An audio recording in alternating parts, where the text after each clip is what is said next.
ನಮ್ಮ TV Facebook page ನ like ಮಾಡಿ, ಯೂಟ್ಯೂಬ್ ಚಾನೆಲ್ ನ ಸಬ್ಸ್ಕ್ರೈಬ್ ಮಾಡಿ. ನಮ್ಮ ಎಲ್ಲಾ ಯೂಟ್ಯೂಬ್ ವಿಡಿಯೋ ಅಪ್ಡೇಟ್ಸ್ಗೆ ಬೆಲ್ ಐಕಾನ್ ಕ್ಲಿಕ್ ಮಾಡಿ. ನಮ್ಮ ಟಿವಿ ಕರಾವಳಿ ಕರ್ನಾಟಕದ ನಾಡಿಮಿಡಿತ.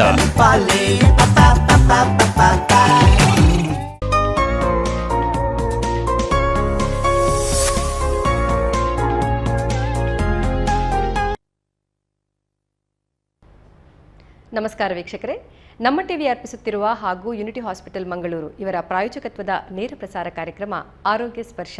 ಈ ನೇರ ಪ್ರಸಾರ ಕಾರ್ಯಕ್ರಮಕ್ಕೆ ನಿಮಗೆಲ್ಲರಿಗೂ ಆತ್ಮೀಯವಾದ ಸ್ವಾಗತ. ವೀಕ್ಷಕರೇ, ಪ್ರತಿಯೊಬ್ಬರು ನಾವು ಆರೋಗ್ಯವಾಗಿರಬೇಕು ಅನ್ನೋದನ್ನೇ ಬಯಸ್ತಾರೆ. ಎಷ್ಟೋ ಸಲ ಸಹಜವಾದ ಜೀವನವನ್ನು ಮಾಡಬೇಕು, ಇನ್ನೊಬ್ಬರ ಥರ ಓಡಾಡಿಕೊಂಡು ಲವಲವಿಕೆಯಿಂದ ಇರಬೇಕು ಅನ್ನೋದು ಎಲ್ಲರ ಬಯಕೆ ಆಗಿರುತ್ತೆ. ಆದರೆ ಕೆಲವೊಂದು ಕಾರಣಗಳಿಂದ, ಕೆಲವು ಅವಘಡಗಳಾಗಿರ್ಬೋದು ಅಥವಾ ವಯಸ್ಸಿನ ಕಾರಣದಿಂದಾಗಲೇ ಆಗಿರ್ಬೋದು, ಎಷ್ಟೋ ಜನರು ಗಂಟು ನೋವು, ಮಂಡಿ ನೋವು ಅನ್ನುವಂತಹ ಸಮಸ್ಯೆಗಳಿಂದ ಬಳಲ್ತಾ ಇದ್ದಾರೆ.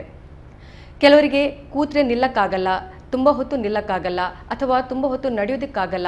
ಹೀಗೆ ಹಲವಾರು ಸಮಸ್ಯೆಗಳನ್ನು ನಾವು ಕಾಣ್ತಾ ಇದ್ದೀವಿ. ಇಂತಹ ನೋವು ಇದ್ದಂಥ ಸಂದರ್ಭದಲ್ಲಿ ಈ ಮಂಡಿಗಳ ಮರುಜೋಡಣೆಯಿಂದ ಯಾವ ರೀತಿ ಈ ನೋವನ್ನು ನಿವಾರಿಸಬಹುದು ಹಾಗೂ ಯಾವ ರೀತಿ ಸಹಜವಾದ ಜೀವನವನ್ನು ನಡೆಸಬಹುದು ಅನ್ನೋದರ ಬಗ್ಗೆ ಸಂಪೂರ್ಣ ಮಾಹಿತಿಯನ್ನು ನೀಡೋದಕ್ಕೆ ಇವತ್ತು ನಮ್ಮ ಜೊತೆಗಿದ್ದಾರೆ ಯುನಿಟಿ ಹಾಸ್ಪಿಟಲ್ ಮಂಗಳೂರು ಇಲ್ಲಿನ ಕನ್ಸಲ್ಟೆಂಟ್ ಆರ್ಥೋಪೆಡಿಷಿಯನ್ ಹಾಗೂ ಜಾಯಿಂಟ್ ರಿಪ್ಲೇಸ್ಮೆಂಟ್ ಸರ್ಜನ್ ಆಗಿರುವಂತಹ ಡಾಕ್ಟರ್ ಬಿ ಸಚ್ಚಿದಾನಂದ ರೈ ಇವರನ್ನ ಇಂದಿನ ಈ ನೇರ ಪ್ರಸಾರ ಕಾರ್ಯಕ್ರಮಕ್ಕೆ ನಾವು ಆತ್ಮೀಯವಾಗಿ ಸ್ವಾಗತಿಸ್ತಾ ಇದ್ದೇವೆ. ನಮಸ್ಕಾರ ಡಾಕ್ಟರ್. ಡಾಕ್ಟರ್, ಇವತ್ತು ಈ ಮಂಡಿ ನೋವು ಅಥವಾ ಗಂಟು ನೋವು ಅನ್ನುವಂಥದ್ದು ಸಾಮಾನ್ಯವಾಗಿ ಎಲ್ಲ ವಯಸ್ಕರಲ್ಲಿ ಕಾಣುವಂತಹ ಒಂದು ಸಮಸ್ಯೆ. ಬಹುಶಃ ಮಧ್ಯ ವಯಸ್ಕರಲ್ಲಿ ತುಂಬ ಜಾಸ್ತಿಯಾಗಿ ಇವತ್ತು ಕಾಣ್ತಾ ಇದೆ. ಆ ಥರ ಸಮಸ್ಯೆ ಬಂದಂಥ ಸಂದರ್ಭದಲ್ಲಿ ಅವರಿಗೆ ಕೂತ್ಕೊಳ್ಳೋಕ್ಕಾಗಲ್ಲ, ನಿಲ್ಲಕ್ಕಾಗಲ್ಲ, ಬೇರೆಯವರು ಯಾವ ರೀತಿ ಓಡಾಡ್ಕೊಂಡಿರ್ತಾರೆ ಆ ರೀತಿ ಅವರಿಗೆ ಇರೋದಕ್ಕೆ ಆಗಲ್ಲ. ತುಂಬ ಜನ ಇದರ ಬಗ್ಗೆ ತುಂಬ ನೋವನ್ನೇ ವ್ಯಕ್ತಪಡಿಸ್ತಾರೆ. ಎಷ್ಟೋ ಹಾಸ್ಪಿಟಲ್ಗೆ ಹೋಗ್ತಾರೆ, ಮದ್ದು ಮಾಡ್ತಾರೆ, ಒಂದ್ಸಲಕ್ಕೆ ಅದು ಶಮನ ಆಗುತ್ತೆ, ಮತ್ತೆ ಅದು ರಿಕರ್ ಆಗುತ್ತೆ. ಈ ಮಂಡಿ ನೋವಿಗೆ ಕಾರಣ ಏನು ಡಾಕ್ಟರ್? ಮಂಡಿ ನೋವಿಗೆ ಹಲವಾರು ಕಾರಣಗಳಿವೆ. ಮುಖ್ಯವಾಗಿ ಇದರಲ್ಲಿ ಒಂದು ಗಂಟು ಸವೆತದಿಂದ ಬರುವಂತಹ ಗಂಟು ನೋವು ಇರ್ಬೋದು, ಅಥವಾ ಸಂಧಿವಾತ ಅಥವಾ ರುಮಟಾಯ್ಡ್ ಆರ್ಥರೈಟಿಸ್ ಅಂತ ಹೇಳ್ತೇವೆ, ಇದು ಇನ್ನೊಂದು ಮುಖ್ಯವಾದ ಕಾರಣ. ಇನ್ನು ಗೌಟಿ ಆರ್ಥರೈಟಿಸ್, ಗೌಟಿಯಿಂದ ಬರುವಂಥದ್ದು ಒಂದು ಗಂಟು ನೋವು, ಮತ್ತು ಸಾಮಾನ್ಯವಾಗಿ ಮತ್ತೆ ಇನ್ಫೆಕ್ಷನ್ನಿಂದ ಬರುವಂತಹ ಸೆಪ್ಟಿಕ್ ಆರ್ಥರೈಟಿಸ್, ಇದು ಮುಖ್ಯವಾಗಿ ಇರುವಂತಹ ಕಾರಣಗಳು. ಓಕೆ, ಸೆಪ್ಟಿಕ್ ಆರ್ಥರೈಟಿಸ್ ಬಗ್ಗೆ ನೀವು ಇವಾಗಲೇ ಮೆನ್ಷನ್ ಮಾಡಿದ್ರಿ. ಏನಿದು ಸೆಪ್ಟಿಕ್ ಆರ್ಥರೈಟಿಸ್? ಸೆಪ್ಟಿಕ್ ಆರ್ಥರೈಟಿಸ್ ಅಂದರೆ ನಮ್ಮ ಗಂಟುಗಳಿಗೆ ಇನ್ಫೆಕ್ಷನ್ ಆದರೆ ಅದಕ್ಕೆ ನಾವು ಸೆಪ್ಟಿಕ್ ಆರ್ಥರೈಟಿಸ್ ಅಂತ ಹೇಳ್ತೇವೆ. ಸಾಮಾನ್ಯವಾಗಿ ಮಕ್ಕಳಲ್ಲೆಲ್ಲ ಇದು ಹೆಚ್ಚಾಗಿ ಕಾಣಲಿಕ್ಕೆ ಸಿಗ್ತದೆ. ಈ ಸೆಪ್ಟಿಕ್ ಆರ್ಥರೈಟಿಸ್ ಆಗೋದಕ್ಕೆ ಕಾರಣ ಏನು ಡಾಕ್ಟರ್? ಇದು ಆ್ಯಕ್ಚುಲಿ ನಮ್ಮ ದೇಹದ ಯಾವುದೇ ಬೇರೆ ಭಾಗದಲ್ಲಿ ಏನಾದರೂ ಇನ್ಫೆಕ್ಷನ್ ಇದ್ದರೆ ಅದು ರಕ್ತದ ಮುಖಾಂತರ ನಮ್ಮ ಗಂಟಿಗೆ ತಲುಪುವ ಚಾನ್ಸಸ್ ಇರ್ತದೆ. ಅದರಿಂದಾಗಿ ಅಥವಾ ಅಲ್ಲದೆ ಡೈರೆಕ್ಟಾಗಿ ನಮ್ಮ ಜಾಯಿಂಟಿಗೆ ಏನಾದರೂ ಡ್ಯಾಮೇಜ್ ಆದರೆ, ತಾಗಿದ್ರೆ ಅಥವಾ ಇಂಜುರಿ ಆದರೆ, ಪೆನೆಟ್ರೇಟಿಂಗ್ ಇಂಜುರಿ ಏನಾದರೂ ಆದರೆ ಅದು ಇನ್ಫೆಕ್ಷನ್ ಆಗುವ ಚಾನ್ಸಸ್ಗಳು ಇರ್ತವೆ. ಈಗ ಈ ಸೆಪ್ಟಿಕ್ ಆರ್ಥರೈಟಿಸ್ ಆಗಿದೆ ಅಂತ ಗೊತ್ತಾಗಬೇಕಿದ್ರೆ ಅದರದ್ದು ಏನಾದರೂ ಸಿಂಪ್ಟಮ್ಸ್ ಅಥವಾ ಲಕ್ಷಣಗಳು ಏನು ಡಾಕ್ಟರ್? ಮುಖ್ಯವಾಗಿ ನಾವು ರಕ್ತ ಪರೀಕ್ಷೆ ಮಾಡೋದ್ರಿಂದ ಇದನ್ನು ನಾವು ಪತ್ತೆ ಹಚ್ಚಲಿಕ್ಕೆ ಆಗ್ತದೆ. ಲಕ್ಷಣಗಳು ಮುಖ್ಯವಾಗಿ ಅವರಲ್ಲಿ ಇದು ನಮ್ಮ ಜ್ವರ ಇರ್ತದೆ, ವಿಪರೀತ ಜ್ವರ, ಮತ್ತೆ ವಿಪರೀತ ಗಂಟು ನೋವು, ಮತ್ತೆ ಗಂಟಿನಲ್ಲಿ ಊತ, ಅವರಿಗೆ ಸ್ವಲ್ಪನೂ ಗಂಟನ್ನು ಮೂವ್ ಮಾಡ್ಲಿಕ್ಕೆ ಆಗುದಿಲ್ಲ. ಇಂಥ ತೊಂದರೆಗಳು ಸಾಮಾನ್ಯವಾಗಿ ಇರ್ತದೆ ಅವರಲ್ಲಿ. ಬಹುಶಃ ನಮಗೊಬ್ರು ಕಾಲರ್ ಇದ್ದಾರೆ. ನಮಸ್ತೆ. ಹಲೋ, ನಮಸ್ತೆ. ಹಲೋ, ನಮಸ್ಕಾರ. ಹೇಳಿ ಸರ್. ಹೇಳಿ.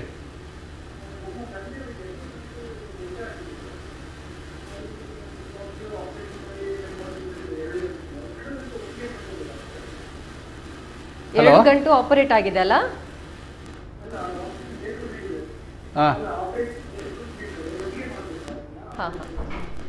ಎರಡು ಗಂಟು ಆಪರೇಷನ್ ಒಟ್ಟಿಗೆ ಮಾಡ್ಬೋದಾ ಅಂತ ಕೇಳ್ತಾ ಇದ್ದಾರೆ ಅವರು. ಸಾಮಾನ್ಯವಾಗಿ ಮಾಡ್ಬೋದು, ಇಲ್ಲದ್ರೆ ಒಂದು ಮಾಡಿದ ಮೇಲೆ 1 ವಾರ ಅಥವಾ 3 ವಾರ ಬಿಟ್ಟು ಇನ್ನೊಂದು ಗಂಟನ್ನು ಆಪರೇಷನ್ ಮಾಡ್ಬೋದು. ಓಕೆ ಡಾಕ್ಟರ್, ನೀವೀಗ ಸೆಪ್ಟಿಕ್ ಆರ್ಥರೈಟಿಸ್ ಬಗ್ಗೆ ಹೇಳ್ತಾ ಇದ್ರಿ, ಅದರ ಲಕ್ಷಣಗಳ ಬಗ್ಗೆ ಹೇಳ್ತಾ ಇದ್ರಿ. ಹಾಗಿದ್ರೆ ಈ ಸೆಪ್ಟಿಕ್ ಆರ್ಥರೈಟಿಸ್ ಸಾಮಾನ್ಯವಾಗಿ ಮಕ್ಕಳಲ್ಲೇ ಕಂಡು ಬರುವಂತಹ ಸಮಸ್ಯೆ? ಮಕ್ಕಳಂತೆಲ್ಲ ವಯಸ್ಸಿನಲ್ಲೂ ಬರ್ತದೆ. ಏನಾದರೂ ಡೈರೆಕ್ಟ್ ಇಂಜುರೀಸ್ ಅಥವಾ ಬೇರೆ ಏನಾದರೂ ಇನ್ಫೆಕ್ಷನ್ ಆದರೆ ಯೂಶಲಿ ಮಕ್ಕಳಲ್ಲಿ ಇದು ಸಹಜವಾಗಿ ಹೆಚ್ಚಾಗಿ ಕಾಣುವಂತ ಇದು. ಓಕೆ, ಇದನ್ನ ಹಾಗಿದ್ರೆ ಪತ್ತೆ ಹಚ್ಚೋದು ಹೇಗೆ ಡಾಕ್ಟರ್? ಯೂಶಲಿ ಬ್ಲಡ್ ಇನ್ವೆಸ್ಟಿಗೇಷನ್, ನಮ್ಮ ರಕ್ತದ ತಪಾಸಣೆಯಿಂದ ಮತ್ತೆ ರೋಗದ ಲಕ್ಷಣಗಳಿಂದ ನಾವು ಅದನ್ನು ಒಂದು ಪತ್ತೆ ಹಚ್ಚಬಹುದು. ಇದು ಸಾಮಾನ್ಯವಾಗಿ ರಕ್ತ ಪರೀಕ್ಷೆ ಮಾಡುವಾಗ ನಮ್ಗೆ ಗೊತ್ತಾಗ್ತದೆ ಯಾವ ಇನ್ಫೆಕ್ಷನ್ ಇಂದ ಬಂದಿರಬಹುದು ಅಂತ. ಓಕೆ, ಇದಕ್ಕೆ ಯಾವೆಲ್ಲ ಚಿಕಿತ್ಸೆಗಳು ಲಭ್ಯ ಇದೆ? ಇದು ಆ್ಯಕ್ಚುಲಿ ನಮ್ಮ ಆರ್ಥೋಪೆಡಿಕ್ಸ್ನಲ್ಲಿ ಸರ್ಜಿಕಲ್ ಎಮರ್ಜೆನ್ಸಿ ಅಂತ ಹೇಳ್ತೀವಿ. ಇದರಲ್ಲಿ ಯೂಶಲಿ ಯಾರಾದರೂ ಸೆಪ್ಟಿಕ್ ಆರ್ಥರೈಟಿಸಿಂದ ಬಂದರೆ ಮಗುವನ್ನು ನಾವು ಇಮಿಡಿಯೇಟ್ ಆಗಿ ಆಪರೇಷನ್ ಕರ್ಕೊಂಡು ಹೋಗಿ ಆ ಗಂಟಿನಲ್ಲಿರುವ ಕೀವನ್ನು ನಾವು ತೆಗೆದು ಹಾಕ್ತೇವೆ. ತೆಗೆದು ಅದಕ್ಕೆ ಚೆನ್ನಾಗಿ ಅದನ್ನೆಲ್ಲ ಕ್ಲೀನ್ ಮಾಡಿ ಅದಕ್ಕೆ ಬೇಕಾದಂಥ ಆ್ಯಂಟಿಬಯೋಟಿಕ್ ಯಾವುದ್ಯಾವುದು ಬೇಕಾದಂಥ ಆ್ಯಂಟಿಬಯೋಟಿಕ್ಗಳನ್ನು ಕೊಡ್ತೇವೆ. ಈಗ ಹಾಗಿದ್ರೆ ಈಗ ಸೆಪ್ಟಿಕ್ ಆರ್ಥರೈಟಿಸ್ ಆಗಿರುವಂತಹ ಒಬ್ಬ ರೋಗಿ ಆ ಆಪರೇಷನ್ ನಂತರ ಅಥವಾ ಸರ್ಜರಿ ಆದಮೇಲೆ ಸಂಪೂರ್ಣವಾಗಿ ನಾರ್ಮಲ್ ಜನರ ತರ ಓಡಾಡ್ಕೊಂಡಿರೋದಕ್ಕಾಗತ್ತಾ ಅಥವಾ ಏನಾದರೂ ಪ್ರಿಕಾಷನ್ಸ್ ಇದೆಯಾ? ಅಲ್ಲ, ಅದನ್ನು ಒಮ್ಮೆ ರೋಗ ಗುಣ ಆದರೆ ಇನ್ಫೆಕ್ಷನ್ ಕಂಟ್ರೋಲಿಗೆ ಬಂದರೆ ಮತ್ತೆ ಸಾಮಾನ್ಯವಾಗಿ ಸಹಜವಾಗಿ ಅವರಿಗೇನು ಹೆಚ್ಚಿನ ತೊಂದರೆ ಬರೋದಿಲ್ಲ ಸಾಮಾನ್ಯವಾಗಿ. ಓಕೆ ಡಾಕ್ಟರ್, ನೀವು ಗೌಟಿ ಬಗ್ಗೆ ಹೇಳಿದ್ರಿ. ಇವತ್ತು ತುಂಬಾ ಜನ ಈ ಗೌಟಿ ಅನ್ನುವಂಥ ಸಮಸ್ಯೆಯಿಂದ ಅವರು ಬಳಲ್ತಾ ಇದ್ದಾರೆ. ಸೊ ಏನಿದು ಗೌಟಿ ಅಂತ ಹೇಳಿದ್ರೆ? ಗೌಟಿ ಆರ್ಥರೈಟಿಸ್ ಅಂದರೆ ಯೂಶಲಿ ನಮ್ಮ ರಕ್ತದಲ್ಲಿರುವಂಥ ಯೂರಿಕ್ ಆ್ಯಸಿಡ್ ಅದು ನಮ್ಮ ಗಂಟಿನಲ್ಲಿ ಯೂರೇಟ್ ಕ್ರಿಸ್ಟಲ್ಸ್ ಅಂತ ಹೇಳಿ ಆಗಿ ಡೆಪಾಸಿಟ್ ಆಗ್ತದೆ. ಓಕೆ, ಅದರಿಂದಾಗಿ ಬರುವಂತಹ ಒಂದು ಗಂಟು ನೋವು ಅದು. ಓಕೆ, ಸೊ ಈ ಗೌಟಿ ಆರ್ಥರೈಟಿಸ್ ಬರೋದಕ್ಕೆ ಕಾರಣ ಏನು ಡಾಕ್ಟರ್? ಅದೇ ನಮ್ಮ ರಕ್ತದಲ್ಲಿ ಯೂರಿಕ್ ಆಸಿಡ್ ಲೆವೆಲ್ಸ್ ಜಾಸ್ತಿ ಆದರೆ ಹೋದ್ರೆ ಅದು ಕ್ರಿಸ್ಟಲ್ಸ್ ಆಗಿ ನಮ್ಮ ಗಂಟುಗಳಲ್ಲಿ ಸೇರ್ಕೊಳ್ತದೆ. ಅದರಿಂದಾಗಿ ಅದು ಗಂಟು ನೋವು ಬರ್ತದೆ. ಈಗ ಯೂರಿಕ್ ಆಸಿಡ್ ಜಾಸ್ತಿ ಆಗಬೇಕು ಅಂತ ಹೇಳಿದ್ರೆ ಇದು ಆಹಾರ ಪದ್ಧತಿಯಿಂದ ಆಗುವಂತದ್ದ ಅಥವಾ ನಮ್ಮ ದೇಹದಲ್ಲಿ ಆಗುವಂತ ಕೆಲವು ಬದಲಾವಣೆಗಳಿಂದ ಆಹಾರ ಪದ್ಧತಿಯಿಂದಲೂ ಆಗ್ತದೆ. ಯಾಕೆಂದ್ರೆ ನೀವು ರೆಡ್ ಮೀಟ್ ಅಥವಾ ಬಿಯರ್ ಆರ್ ಫಿಶ್ ಇಂಥದೆಲ್ಲ ಕೆಲವು ಆಹಾರಗಳಿಂದ ಅದು ರಕ್ತದಲ್ಲಿ ಸ್ವಲ್ಪ ಹೆಚ್ಚಾಗಿ ಪ್ರೊಡ್ಯೂಸ್ ಆಗುವಂತಹ ಸಾಧ್ಯತೆಗಳಿರುತ್ತೆ. ಓಕೆ, ಸೊ ಹಾಗಿದ್ರೆ ಈಗ ಯೂರಿಕ್ ಆಸಿಡ್ ಅಥವಾ ಈ ಗೌಟಿ ಸಮಸ್ಯೆಯಿಂದ ಬಳಲ್ತಾ ಇದ್ದವರು ಅವ್ರು ಬಳಲ್ತಾ ಇದ್ದಾರೆ ಅಂತ ಅಥವಾ ಅದರ ಸಿಂಪ್ಟಮ್ಸ್ ಅದೇ ಆಗಿರ್ಬೋದು ಅಂತ ಹೇಳೋದಕ್ಕೆ ಹೇಗೆ? ಮುಖ್ಯವಾಗಿ ಇದು ನಮ್ಮ ಕಾಲಿನ ಹೆಬ್ಬೆರಳಿನಲ್ಲಿ ಹೆಚ್ಚಾಗಿ ಕಾಣ್ತದೆ. ಅದು ಊತ ಬಂದಿರ್ತದೆ, ಕೆಂಪಾಗಿ ಕೆಲವರದ್ದು ಕಾಲೆಲ್ಲ ನೋಡಿರ್ಬೋದು, ಕೆಂಪಾಗಿರ್ತದೆ ಊತ ಬಂದು. ಬೇರೆ ಗಂಟುಗಳಲ್ಲೂ ಬರಬಹುದು, ಬಟ್ ಮುಖ್ಯವಾಗಿ ಈ ಗಂಟಲ್ಲಿ ಮತ್ತೆ ಅದು ನಾವು ರಕ್ತ ಪರೀಕ್ಷೆ ಮಾಡುವಾಗ ಲಕ್ಷಣಗಳು ಮುಖ್ಯವಾಗಿ ಇದೆ. ಇದು ಗಂಟಿನಲ್ಲಿ, ಹೆಬ್ಬೆರಳಲ್ಲಿ ಅಥವಾ ಬೇರೆ ಗಂಟುಗಳಲ್ಲಿ ನೋವು ಬರ್ತದೆ. ಓಕೆ, ಸೊ ಈ ಗೌಟಿ ಸಮಸ್ಯೆಯಿಂದ ಬಳಲ್ತಾ ಇದ್ದವರು ಅವರಿಗೆ ಯಾವ ರೀತಿಯ ಚಿಕಿತ್ಸೆಗಳನ್ನು ನೀಡಲಾಗುತ್ತೆ? ಯೂಶಲಿ ಫಸ್ಟ್ ನಾವು ಅದನ್ನು ಡಯಾಗ್ನೋಸ್ ಮಾಡಬೇಕು, ಗೌಟಿಯಿಂದ ಬಂದಿದ್ದು ಅಂತ. ಯೂಶಲಿ ನಾವು ರಕ್ತ ಪರೀಕ್ಷೆ ಮಾಡುವಾಗ ಅದರ ಯೂರಿಕ್ ಆಸಿಡ್ ಲೆವೆಲ್ ನೋಡಿಕೊಂಡು ಅದು ಹೆಚ್ಚಿದ್ರೆ ಅದನ್ನು ಗೌಟಿ ಆರ್ಥರೈಟಿಸ್ ಅಂತ ಹೇಳ್ತೇವೆ. ಆಮೇಲೆ ಅದಕ್ಕೆ ಬೇಕಾದಂಥ ಕೆಲವು ಔಷಧಿಗಳಿರ್ತದೆ ಈ ಯೂರಿಕ್ ಆಸಿಡ್ ಲೆವೆಲ್ ಅನ್ನು ಕಮ್ಮಿ ಮಾಡುವಂಥದ್ದು. ಅದಕ್ಕಂತ ಕೆಲವು ಔಷಧಿಗಳಿರ್ತದೆ. ಮತ್ತೆ ಇನಿಷಿಯಲ್ ಸ್ಟೇಜಸ್ನಲ್ಲಿ ತುಂಬ ನೋವು ಇರುವಾಗ ನಾವು ನೋವು ಉಪಶಮನಕ್ಕೆ ಕೆಲವು ಔಷಧಿಗಳನ್ನು ಕೊಡ್ತೇವೆ, ನೋವಿನ ಮದ್ದುಗಳನ್ನು ಕೊಡ್ತೇವೆ.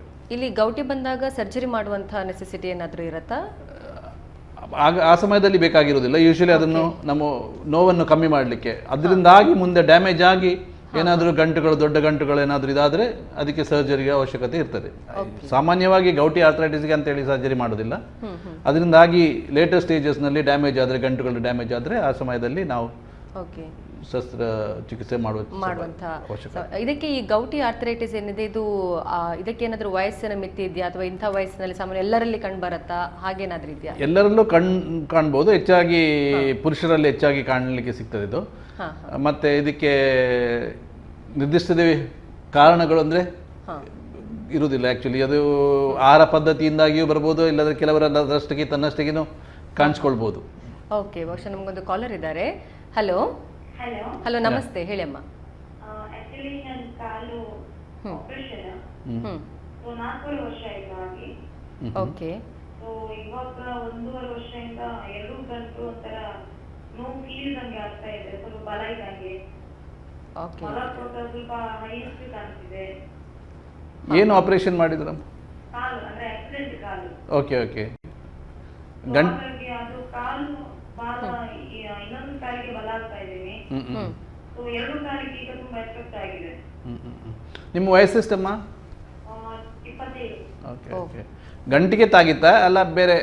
ಇಲ್ಲ, ಗಂಟಿಗೆ ಕೆಳಗೆ. Okay okay okay. ಯೂಶಲಿ ಅದೇ ನಮ್ಮ ಗಂಟಿಗೆ ಏನಾದರೂ ತಾಗಿದ್ರೆ ಅದರಿಂದ ಗಂಟಿನ ಕಾರ್ಟಿಲೇಜ್ ಏನಾದರೂ ಡ್ಯಾಮೇಜ್ ಆದರೆ ನಿಮಗೆ ನೋವು ಬರುವ ಸಾಧ್ಯತೆಗಳು ಇರ್ತದೆ. ಮತ್ತು ಆ ಕಡೆ ನೋವು ಇರ್ತಂತೇಳಿ ನಾವು ಇನ್ನೊಂದು ಕಡೆಗೆ ಭಾರ ಹೆಚ್ಚು ಹಾಕಿದರೆ ನಮ್ಮ ಬಾಡಿ ವೆಯ್ಟಿಂದಾಗಿ ಗಂಟಿನಲ್ಲಿ ನೋವು ಬರುವ ಸಾಧ್ಯತೆಗಳು ಇರ್ತದೆ. Okay okay. ಏನಮ್ಮ? ಈ ವಯಸ್ಸಿನಲ್ಲಿ ನಡಿಬೋದು, ಪರವಾಗಿಲ್ಲ. 25 ವರ್ಷದಲ್ಲೆಲ್ಲ ಸ್ಟೆಪ್ಸ್ ಎಲ್ಲ ಹತ್ಬೋದು, ಏನು ತೊಂದರೆ ಇಲ್ಲ. ಓಕೆ, ಧನ್ಯವಾದಗಳಮ್ಮ ಕರೆ ಮಾಡಿದ್ದಕ್ಕೆ. ಡಾಕ್ಟರ್, ನೀವು ಆಹಾರ ಪದ್ಧತಿ ಬಗ್ಗೆ ಹೇಳ್ತಾ ಇದ್ರಿ. ಈ ಗೌಟಿಯಿಂದ ಬಳಲ್ತಾ ಇರೋರು ಆಹಾರ ಪದ್ಧತಿ ಸ್ವಲ್ಪ ಬದಲಾಗಬೇಕು ಅಂತ ಅನ್ನೋದನ್ನ ಕೇಳಿದ್ದೀವಿ ನಾವು. ಸೊ ಯಾವ ರೀತಿ ಅವರ ಆಹಾರ ಪದ್ಧತಿ ಇರಬೇಕು? ಯೂಶಲಿ ರೆಡ್ ಮೀಟ್, ಮಾಂಸ ಅಂತದನ್ನೆಲ್ಲ ತಿನ್ನೋದನ್ನೆಲ್ಲ ಸ್ವಲ್ಪ ಕಮ್ಮಿ ಮಾಡಬೇಕು. ಬಿಯರ್, ಈ ಆಲ್ಕೋಹಾಲಿಕ್ ಬ್ರೀವರೇಜ್ ಅಲ್ಲೂ ಸ್ವಲ್ಪ ಪ್ಯೂರಿನ್ ಅಂಶ ಇದ್ದು ಅದು ಯೂರಿಕ್ ಆಸಿಡ್ ಹೆಚ್ಚಾಗುವ ಸಾಧ್ಯತೆಗಳು ಇರ್ತವೆ. ಅಂಥ ಆಹಾರಗಳು, ತರಕಾರಿಗಳಲ್ಲಿ ಮುಖ್ಯವಾಗಿ ಟೊಮ್ಯಾಟೊ, ಈ ಕ್ಯಾಬೇಜ್ ಇಂಥದ್ರಲ್ಲೂ ಸ್ವಲ್ಪ ಯೂರಿಕ್ ಆಸಿಡ್ ಜಾಸ್ತಿ ಆಗುವ ಲಕ್ಷಣಗಳು ಇರ್ತದೆ. ಓಕೆ ಓಕೆ ಡಾಕ್ಟರ್, ಈಗ ಸಂಧಿವಾತ ಹೇಳುವಂಥದ್ದು ತುಂಬ ಜನರು ಬಳಲ್ತಾ ಇರುವಂಥ ಒಂದು ಕಾಯಿಲೆ. ಬಹುಶಃ ಈ ಸಂಧಿವಾತ ಇದ್ದಾಗ ಅದನ್ನು ಬೇರೆ ಏನೋ ತಿಳ್ಕೊಂಡು ಅದಕ್ಕೆ ಬೇರೆ ಏನೋ ಮದ್ದು ಮಾಡಿಕೊಂಡು, ಸೊ ಅದಕ್ಕೆ ಏನು ಮೆಡಿಸಿನ್ ಬೇಕು ಅದು ಕರೆಕ್ಟಾಗಿ ಹೆಚ್ಚು ಜನರು ತಗೊಳ್ಳೋದಿಲ್ಲ ಅಥವಾ ಅದನ್ನು ಇಗ್ನೋರ್ ಮಾಡ್ತಾರೆ. ಸೊ ಏನಿದು ಸಂಧಿವಾತ ಅಂದರೆ? ಸಂಧಿವಾತ ಅಂದರೆ ನಾವು ಆ್ಯಕ್ಚುಲಿ ರುಮಟೆಡ್ ಆರ್ಥರೈಟಿಸ್ ಅಂತ ಹೇಳ್ತೀವಿ. ಇದಕ್ಕೆ ನಿರ್ದಿಷ್ಟವಾದ ಕಾರಣಗಳಿದೆ ಹೇಗೆ ಬರ್ತದೆ ಅಂತ. ಇದು ಆಟೋ ಇಮ್ಯೂನ್ ಡಿಸೀಸ್ ಅಂತ ಹೇಳೋದು. ಸಾಮಾನ್ಯವಾಗಿ ಹೆಚ್ಚಾಗಿ ಮಹಿಳೆಯರಲ್ಲಿ ಇದು ಕಾಣಲಿಕ್ಕೆ ಸಿಗ್ತದೆ ಸಂಧಿವಾತಗಳು. ಓಕೆ, ಇದರ ಲಕ್ಷಣಗಳೇನು ಡಾಕ್ಟರ್? ಮುಖ್ಯವಾಗಿ ಇದರಲ್ಲಿ ನಾವು ಅರ್ಲಿ ಮಾರ್ನಿಂಗ್ ಸ್ಟಿಫ್ನೆಸ್, ಬೆಳಿಗ್ಗೆ ಎದ್ದೇಳುವಾಗ ಕೈ ಕಾಲೆಲ್ಲ ಮರ ಕಟ್ಟಿದಾಗೆ ಆಗ್ತದೆ ಅಂತ ಹೇಳ್ತಾರೆ ಕೆಲವರು. ಇದು ಒಂದು.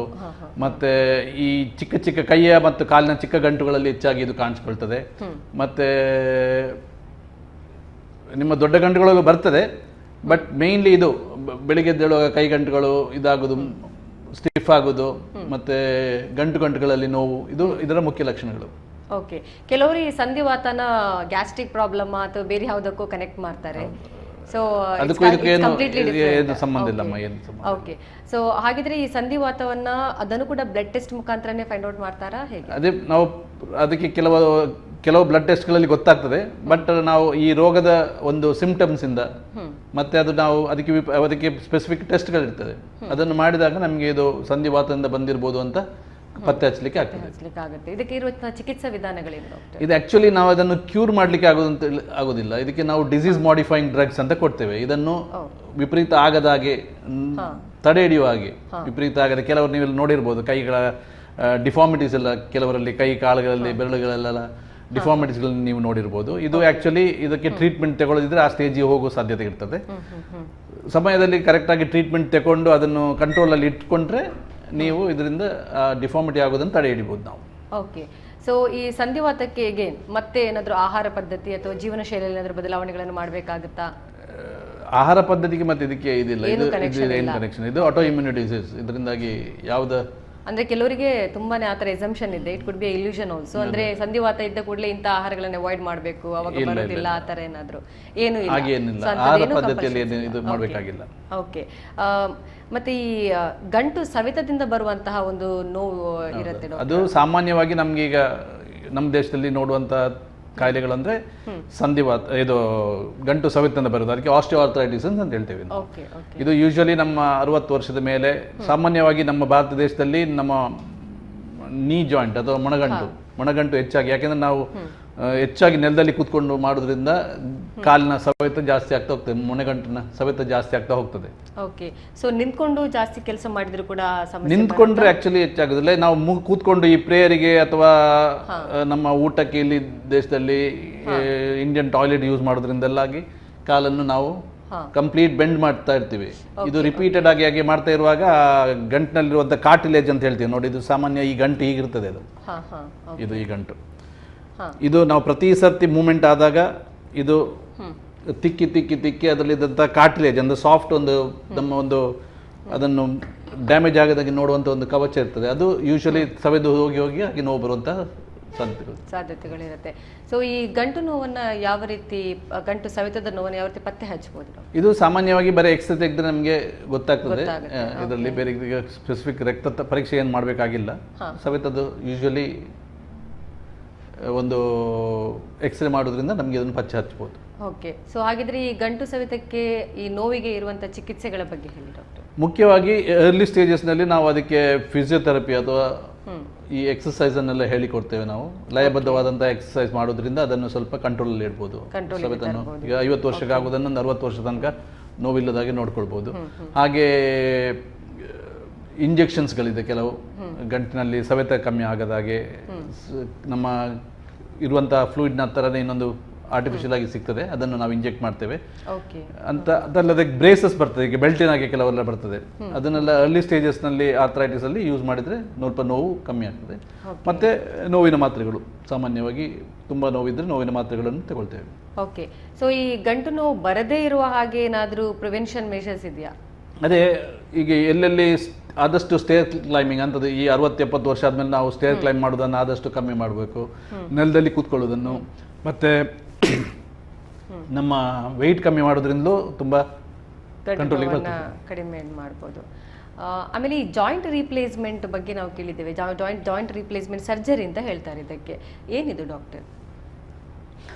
ಇದು ಗಂಟಿಂದ ವಿಪರೀತ ಡ್ಯಾಮೇಜ್ ಆದಾಗ ನಾವು ಈ ಸರ್ಜರಿನ ಮಾಡ್ತೇವೆ. ಯೂಶಲಿ 60 ವರ್ಷದ ಮೇಲೆ ನಮ್ಮ ಜಾಯಿಂಟ್ಸ್ ತುಂಬ ಕಂಪ್ಲೀಟ್ ಡ್ಯಾಮೇಜ್ ಆದರೆ ಈ ಸರ್ಜರಿನ ಮಾಡುವಂಥ ಚಾನ್ಸಸ್ ಇರುತ್ತೆ. ಓಕೆ, ಈ ಜಾಯಿಂಟ್ ರೀಪ್ಲೇಸ್ಮೆಂಟ್ ಆದಮೇಲೆ ಮತ್ತೆ ವ್ಯಕ್ತಿ ನಾರ್ಮಲ್ ಆಗಿ ಸಹಜವಾದ ಸ್ಥಿತಿಯಲ್ಲಿ ಜೀವನ ಮಾಡೋದಕ್ಕೆ ಸಾಧ್ಯ ಇದೆಯಾ?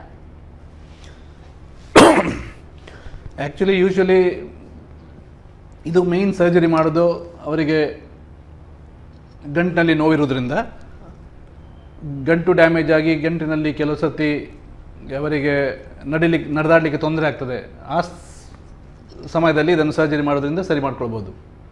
ಓಕೆ ಓಕೆ ಡಾಕ್ಟರ್, ಈಗ ಒಂದು ಸಣ್ಣ ವಿರಾಮವನ್ನು ತೆಗೆದುಕೊಳ್ಳುವಂತಹ ಸಮಯ. ವಿರಾಮದ ನಂತರ ಮತ್ತೆ ನಾವು ನಿಮ್ಮನ್ನು ಭೇಟಿ ಆಗ್ತೀವಿ.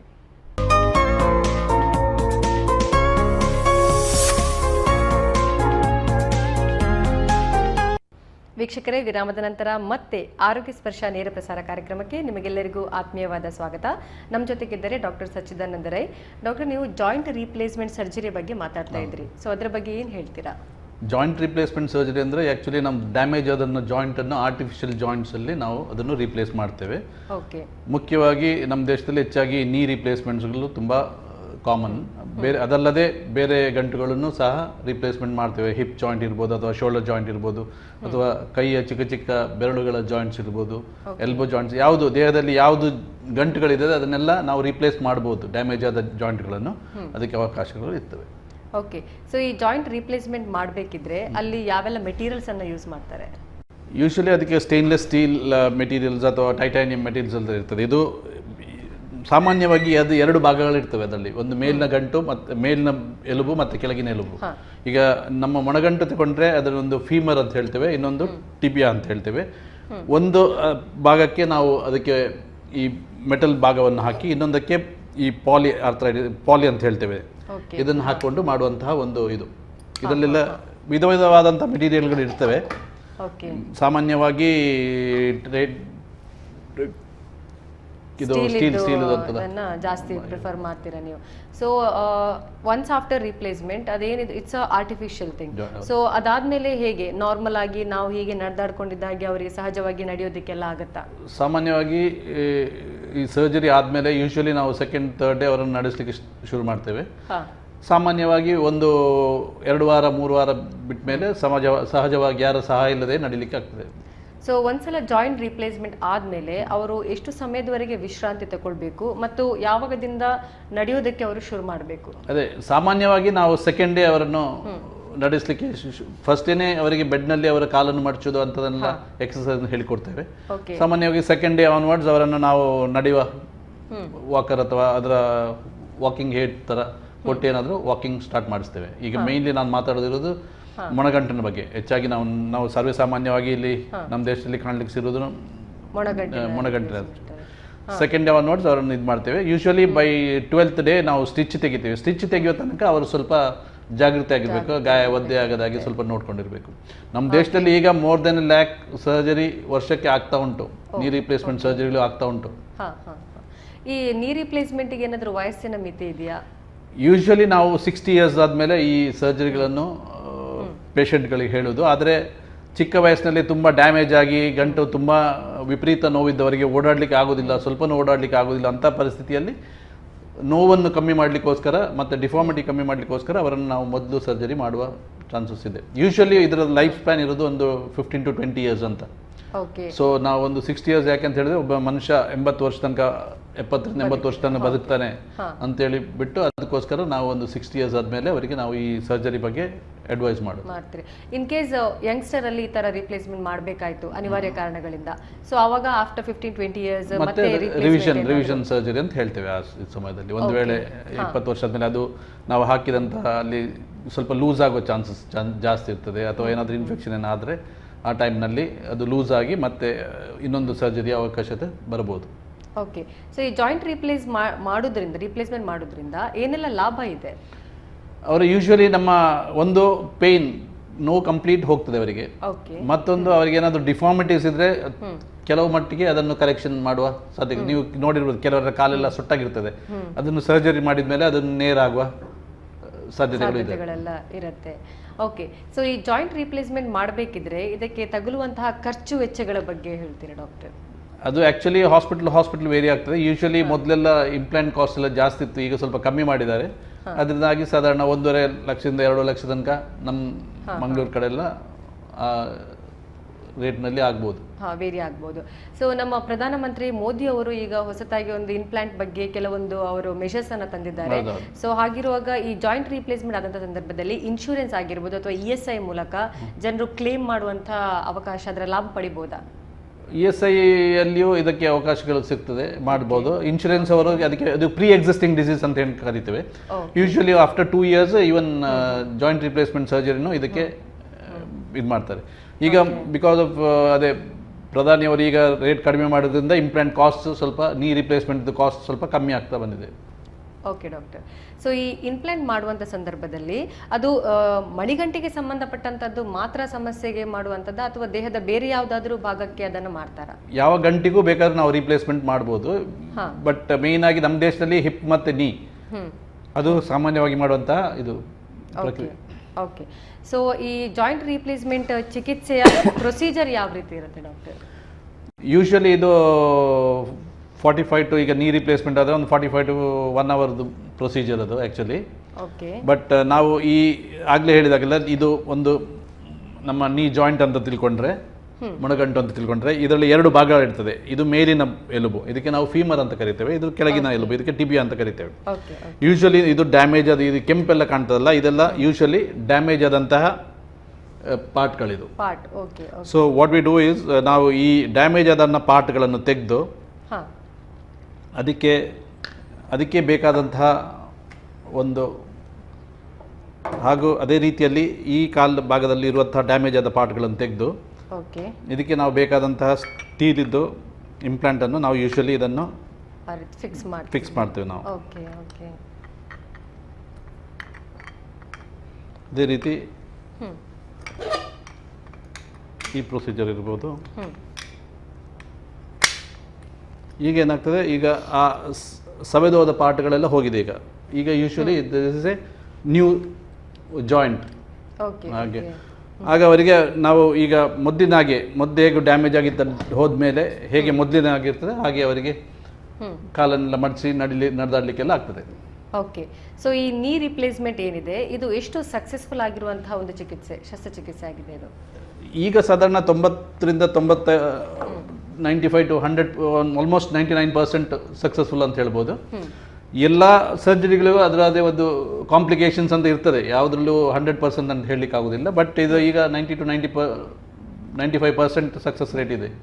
ಓಕೆ ಡಾಕ್ಟರ್, ಈಗ ಕೆಲವರ ಕಾಲು ಈ ಸೊಟ್ಟಗಾಗೆ ಇರುತ್ತೆ, ಬಹುಶಃ ಹುಟ್ಟುವಾಗಲೇ ಆಗಿರ್ಬೋದು ಅಥವಾ ಬೇರೆ ಕಾರಣಗಳಿಂದ ನಂತರ ಬಂದಿರ್ಬೋದು. ಸೊ ಅಂಥ ಸಮಸ್ಯೆ ಇರುವವರಿಗೆ ಈ ನೀ ರಿಪ್ಲೇಸ್ಮೆಂಟ್ ಮಾಡಿದಾಗ ಅವರು ನಾರ್ಮಲ್ ಆಗಿ ನಡೆಯೋದಕ್ಕೆ ಅಥವಾ ಕಾಲಿನ ಆಕಾರದಲ್ಲಿ ಎಲ್ಲರ ಥರ ನಾರ್ಮಲ್ ಆಗಿ ಇರೋದಕ್ಕೆ ಅದು ಆಗುತ್ತಾ? ಯೂಶುವಲಿ ಅದು ನಾವು ಸರ್ಜರಿ ಮಾಡುವಾಗ ಡ್ಯಾಮೇಜ್ ಅದನ್ನು ಪಾರ್ಟನ್ನು ತೆಗೆದು ಆಮೇಲೆ ಅದು 99% ಸ್ಟ್ರೈಟ್ ಆಗ್ತದೆ. ಈವನ್ ನಮ್ಮ ಹೈಟ್ ಕಮ್ಮಿ ಇದ್ರು ಟು ಸಮ್ ಎಕ್ಸ್ಟೆಂಟ್ ಅದನ್ನು ಕರೆಕ್ಷನ್ ಮಾಡಲಿಕ್ಕೆ ಆಗ್ತದೆ. ಓಕೆ, ಸೊ ಈ ಜಾಯಿಂಟ್ ರಿಪ್ಲೇಸ್ಮೆಂಟ್ ಒಂದ್ಸಲ ಆದಮೇಲೆ ಆ ವ್ಯಕ್ತಿ ಯಾವ ರೀತಿ ನಡೆಯುವುದಕ್ಕೆ ಏನಾದರೂ ರಿಸ್ಟ್ರಿಕ್ಷನ್ಸ್ ಇದೆಯಾ, ಅಥವಾ ಈ ಥರನೇ ನಡಿಬೇಕು, ಈ ಥರನೇ ಕೂತ್ಕೋಬೇಕು, ಈ ಥರ ಪೋಸ್ಚರಲ್ಲೇ ಇರಬೇಕು, ಆ ಥರದ್ದು ಏನಾದರೂ ರಿಸ್ಟ್ರಿಕ್ಷನ್ಸ್ ಇದೆಯಾ? ಯೂಶುವಲಿ ನಾವು ಅವರನ್ನು ನೆಲದಲ್ಲಿ ಕೂತ್ಕೊಳ್ಳಿಕ್ಕೆ ಅವಾಯ್ಡ್ ಮಾಡಲಿಕ್ಕೆ ಹೇಳ್ತೇವೆ, ನೆಲದಲ್ಲಿ ಕೂತ್ಕೊಳ್ಬಾರ್ದು. ಬಟ್ ಈಗ ಹೈಫ್ಲೆಕ್ಸ್ ಇಂಪ್ಲಾಂಟ್ಸ್ ಅಂತ ಬರ್ತದೆ, ಅದರಲ್ಲಿ ನಾವು ಯೂಶುವಲಿ ನೆಲದಲ್ಲಿ ಕೂತ್ಕೊಳ್ಳುವಷ್ಟು ಅವಕಾಶಗಳು ಸಿಗ್ತದೆ. ಓಕೆ, ಸೊ ಈಗ ಈಗ ಒಂದು ವಿರಾಮವನ್ನು ತೆಗೆದುಕೊಳ್ಳುವಂಥ ಸಮಯ ಡಾಕ್ಟರ್. ಅದರ ನಂತರ ನಾವು ಮತ್ತೆ ನಮ್ಮ ಈ ಚರ್ಚೆಯನ್ನು ಈ ವಿಚಾರದಲ್ಲಿ ಬಗ್ಗೆ ಮಾತಾಡೋಣ. ವೀಕ್ಷಕರಿಗೆ ಒಂದು ಸಣ್ಣ ವಿರಾಮದ ನಂತರ ಮತ್ತೆ ನಿಮ್ಮನ್ನು ಭೇಟಿಯಾಗಿ.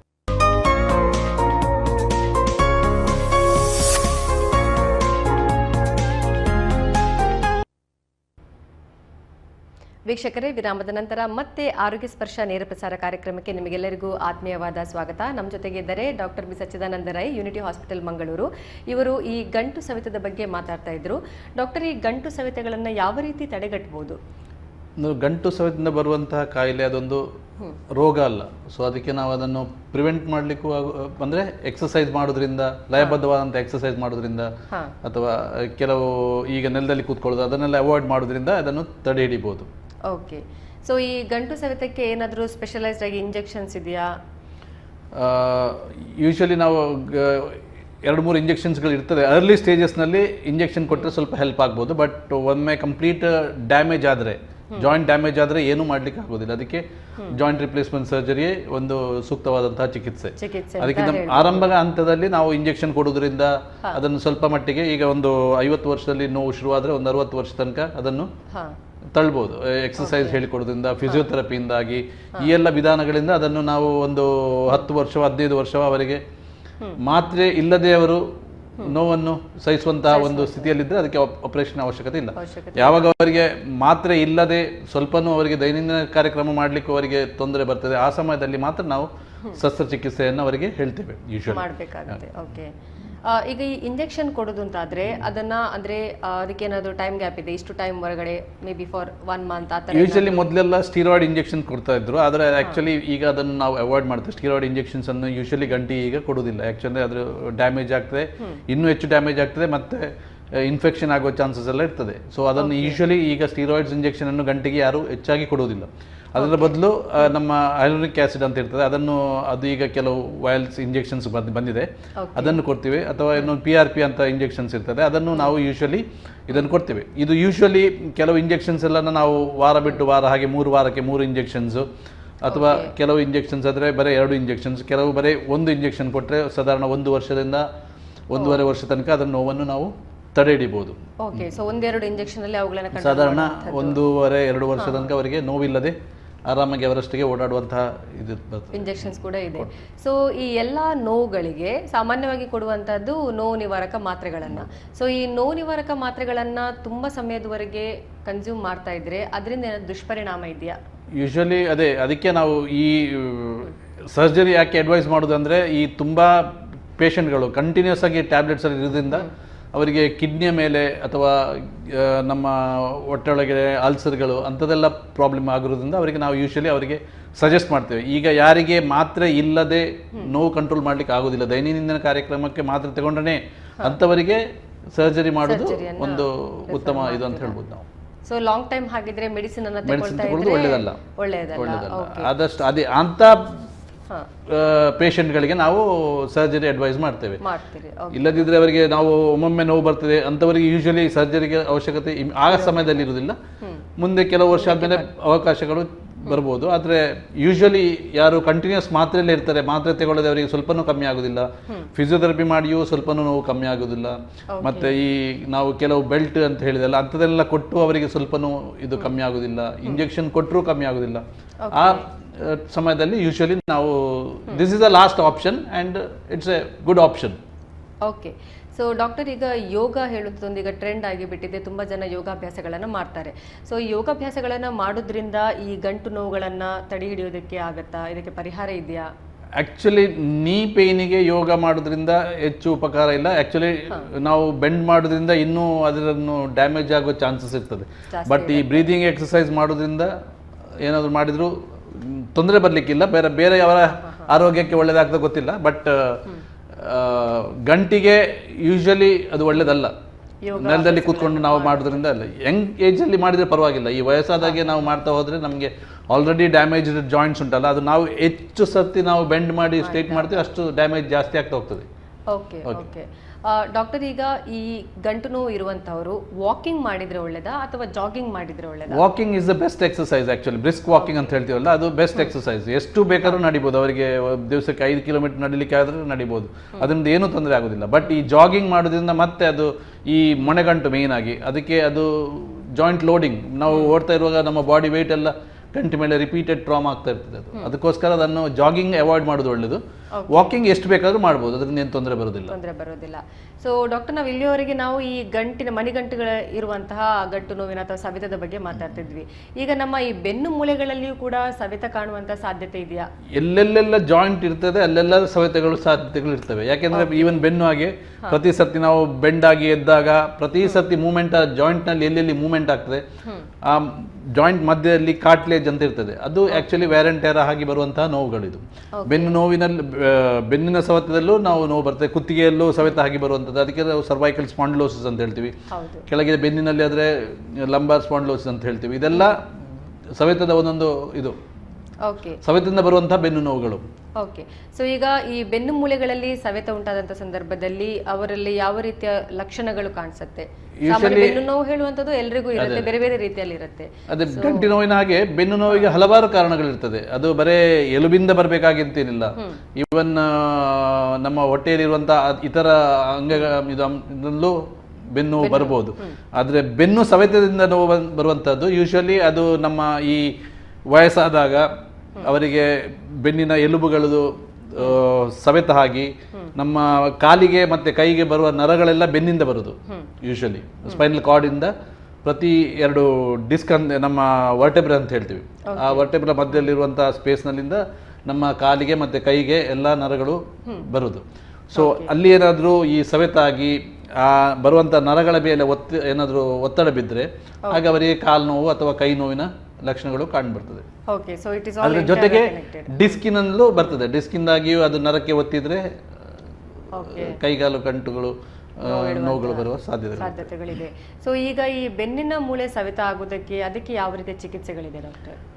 ಯೂಶುವಲಿ ಎಲ್ಲದಕ್ಕೂ ಫಸ್ಟ್ ಇಸ್ ಅವರಿಗೆ ನಾವು ಎಕ್ಸಸೈಸ್ ಅನ್ನೆಲ್ಲ ಅಥವಾ ಫಿಸಿಯೋಥೆರಪಿ ಅಂತ ಏನು ಮಾಡ್ತೀವಿ ಅದನ್ನ ಮಾಡಿ ಅವರಿಗೆ ಅವರ ಯೂಶುವಲಿ ಈ ಒಬೇಸ್ ಇದ್ರೆ ಸ್ವಲ್ಪ ಓವರ್ ವೆಯ್ಟ್ ಆಗಿದ್ರೆ ಅಂಥವರಲ್ಲೆಲ್ಲ ಈ ಸಮಸ್ಯೆಗಳು ಹೆಚ್ಚಾಗಿ ಕಾಣ್ತದೆ. ವೆಯ್ಟ್ ರಿಡಕ್ಷನ್ ಮಾಡೋದ್ರಿಂದ ಎಲ್ಲ ಗಂಟು ನೋವುಗಳಿಗೆ ಒಂದು 50% ನೀವು ವೆಯ್ಟ್ ರಿಡಕ್ಷನ್ ಮಾಡಿದರೆ ಒಂದು 50% ನೋವು ಕಮ್ಮಿ ಆಗ್ತದೆ. ಸೊ ಮೇನ್ ಥಿಂಗ್ ಇಸ್ ನಾವು ವೆಯ್ಟ್ ರಿಡಕ್ಷನ್ ಮಾಡೋದು, ಅದರಿಂದಾಗಿ ಎಲ್ಲ ಉಪಶಮನ ಮಾಡ್ಬೋದು ತುಂಬ. ಓಕೆ ಡಾಕ್ಟರ್, ಈಗ ಬೆನ್ನು ಮೂಳೆಗಳ ಸವೆತ ಆದಾಗ ಅದಕ್ಕೆ ಸರ್ಜರಿ ಅವಶ್ಯಕತೆ ಇರುತ್ತಾ? ಎಲ್ಲ ಬೆನ್ನು ನೋವುಗಳಿಗೂ ಸರ್ಜರಿ ಬೇಕಂತಿಲ್ಲ. ಓಕೆ, ಕೆಲವು ಸರ್ತಿ ಅದು ಈ ಡಿಸ್ಕ್ ನರಕ್ಕೆ ಒತ್ತಿ ಕಾಲಿನ ಮತ್ತೆ ಕೈಗಳ ನೋವು ವಿಪರೀತ ನೋವಿದ್ರೆ ಅವರಿಗೆ ಸ್ವಲ್ಪನೂ ಓಡಾಡ್ಲಿಕ್ಕೆ ಆಗೋದಿಲ್ಲ. ಅಂತಹ ಸಂದರ್ಭದಲ್ಲಿ ನಾವು ಯೂಶುವಲಿ ನಾವು ಸರ್ಜರಿ ಮಾಡಿದ್ರು ಡಿಸ್ಕ್ ಇದು ಸರ್ಜರಿ ಮಾಡ್ತಾರೆ. ಕೆಲವು ಸರ್ತಿ ಈ ಇಂಜೆಕ್ಷನ್ಸ್ ಕೊಡ್ತಾರೆ ಬೆನ್ನಿಗೆ. ಕೆಲವು ಸರ್ತಿ ಬೆನ್ನಿಗೆ ಇಂಜೆಕ್ಷನ್ ಕೊಡೋದ್ರಿಂದ ಕೆಲವು ನೋವನ್ನು ಕಂಟ್ರೋಲಲ್ಲಿ ಮಾಡಲಿಕ್ಕೆ ಆಗ್ತದೆ.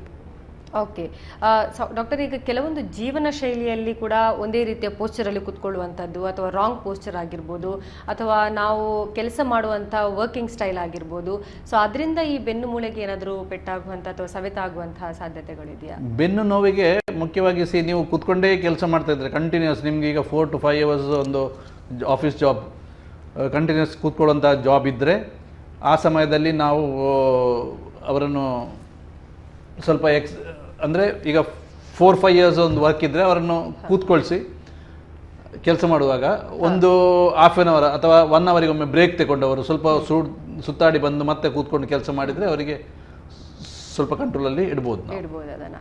ಸೊ ಡಾಕ್ಟರ್, ಕೊನೆಯದಾಗಿ ಈ ಗಂಟು ನೋವುಗಳಿದೆ, ಬೇರೆ ಬೇರೆ ಆರ್ಥರೈಟಿಸ್ ಇದೆ. ಸೊ ಎಲ್ಲ ಗಂಟು ನೋವುಗಳಿಂದ ಬಳಲ್ತಾ ಇರುವಂತಹ ರೋಗಿಗಳಿಗೆ ಹಾಗೂ ಆ ರೋಗವನ್ನು ಯಾವ ರೀತಿ ಚಿಕಿತ್ಸೆ ಮಾಡ್ಬೋದು, ಈಗ ಕೊನೆಯದಾಗಿ ನೀವು ಇದ್ರ ಬಗ್ಗೆ ಏನು ಹೇಳಲಿಕ್ಕೆ ಇಷ್ಟಪಡ್ತೀರಾ? ಗಂಟು ಸವೆತ ಸಾಮಾನ್ಯವಾಗಿ ನಮಗೆ ಬರುವಂಥದ್ದು ಗಂಟು ಸವೆತದಿಂದ ಬರುವಂಥ ಗಂಟು ನೋವು, ಇದು ಒಂದು ಕಾಯಿಲೆ ಅಲ್ಲ. ಸೊ ಅದನ್ನು ಕ್ಯೂರ್ ಮಾಡಲಿಕ್ಕೆ ಅಂತೂ ಆಗೋದಿಲ್ಲ. ಸೊ ಅರ್ಲಿ ಸ್ಟೇಜಸ್ನಲ್ಲಿ ನಾವು ಲಯಬದ್ಧವಾದಂಥ ಎಕ್ಸಸೈಸ್ ಮಾಡೋದ್ರಿಂದ ಅಥವಾ ನಮ್ಮ ವೆಯ್ಟನ್ನು ಬಾಡಿ ವೆಯ್ಟ್ ಕಮ್ಮಿ ಮಾಡೋದ್ರಿಂದ ಮತ್ತು ಆ್ಯಕ್ಟಿವ್ ಆಗಿರೋದ್ರಿಂದ ಅದನ್ನು ಸ್ವಲ್ಪ ಕಂಟ್ರೋಲಲ್ಲಿ ಇರ್ಬೋದು.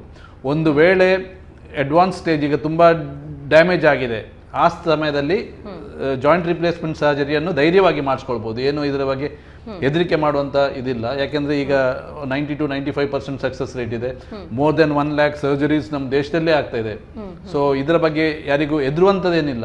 ಬಟ್ ಅದೇ ಒಂದು ಆನ್ಸರ್ ಅಂತ ಅಲ್ಲ ಹೇಳಿದ್ರೆ, ಅದಕ್ಕಿಂತ ಮೊದಲು ನಾವೆಲ್ಲ ಬೇರೆ ಬೇರೆ ಚಿಕಿತ್ಸಾ ವಿಧಾನಗಳನ್ನು ನೋಡ್ತೇವೆ. ಲಾಸ್ಟ್ ಸ್ಟೇಜ್ನಲ್ಲಿ ಅವರಿಗೆ ತುಂಬ ನೋವುಂಟು, ಬೇರೆ ಏನೂ ಇದಿಲ್ಲ ಅಂತ ಸಮಯದಲ್ಲಿ ನಾವು ಅವರಿಗೆ ಸರ್ಜರಿಯನ್ನು ಅಡ್ವೈಸ್ ಮಾಡಬೇಕಾಗತ್ತೆ. ಓಕೆ, ಸೊ ವೀಕ್ಷಕರೇ, ಇಲ್ಲಿಯವರೆಗೆ ಡಾಕ್ಟರ್ ಸಚ್ಚಿದಾನಂದ ರೈ ಅವರು ನಮಗೆ ಈ ಗಂಟುಗಳ ಮರುಜೋಡಣೆಯ ಬಗ್ಗೆ ಹಾಗೂ ಸಂಧಿವಾತ ಹಾಗೂ ಬೇರೆ ಬೇರೆ ರೀತಿಯ ಆರ್ಥರೈಟಿಸ್ ಬಗ್ಗೆ ಸಂಪೂರ್ಣವಾದ ಮಾಹಿತಿಯನ್ನು ನೀಡಿದ್ದಾರೆ. ಅವರಿಗೆ ನಾವು ಧನ್ಯವಾದಗಳನ್ನು ಅರ್ಪಿಸ್ತಾ ಇದ್ದೇವೆ. ಧನ್ಯವಾದಗಳು ಡಾಕ್ಟರ್. ಸೊ ವೀಕ್ಷಕರೇ, ಇಲ್ಲಿಯವರೆಗೆ ಇಂದಿನ ಆರೋಗ್ಯ ಸ್ಪರ್ಶ ನೇರ ಪ್ರಸಾರ ಕಾರ್ಯಕ್ರಮದಲ್ಲಿ ಜಾಯಿಂಟ್ ರಿಪ್ಲೇಸ್ಮೆಂಟ್ ಹಾಗೂ ಬೇರೆ ಬೇರೆ ಆರ್ಥರೈಟಿಸ್ ಬಗ್ಗೆ ನಾವು ತಿಳಿದುಕೊಂಡಿದ್ದೇವೆ. ಮುಂದಿನ ವಾರ ಮತ್ತೆ ಆರೋಗ್ಯ ಸ್ಪರ್ಶ ನೇರ ಪ್ರಸಾರ ಕಾರ್ಯಕ್ರಮದಲ್ಲಿ ಮತ್ತೆ ನಾನು ನಿಮ್ಮನ್ನು ಭೇಟಿಯಾಗ್ತೇನೆ. ಧನ್ಯವಾದಗಳು.